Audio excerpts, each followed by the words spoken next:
پاک بحریہ کی دفاعی اور بحری قوت میں ایک اور تاریخی اضافہ ہوا ہے۔ چین میں تیار ہونے والی پہلی جدید ترین ہنگور کلاس آبدوز PNS-M ہنگور کراچی پہنچ چکی ہے اور اسٹیلتھ ڈیزائن جدید ترین سونار سسٹم سے لیس یہ آبدوز بحیرہ عرب میں پاکستان کی سمندری تجارتی گزرگاہوں کی سلامتی یقینی بنانے میں انتہائی کلیدی کردار ادا کرے گی۔ بحریہ کی دفاعی صلاحیتوں میں ایک اور تاریخی اضافہ۔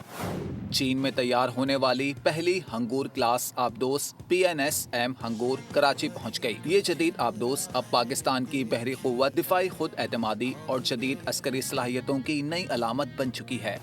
ہنگور کلاس آبدوز جدید ترین stealth design, air independent propulsion technology اور سونار سسٹم سے لیس ہے، جو اسے سمندر کی گہرائیوں میں طویل عرصے تک دشمن کی نظروں سے اوچل رہ کر آپریشنز کرنے کی صلاحیت دیتی ہے۔ وار کلاس سمرین کی پاکستان نیوی میں شمولیت ایک سنگ میل کی حیثیت رکھتی ہے۔ یہ سمرین انتہائی کیپیبل پلیٹ فارم ہے اور یہ کافی لمبے عرصے تک سطح سمندر کے نیچے رہ سکتی ہے اور عالمی تجارت کے لیے بڑا خطرہ ہے۔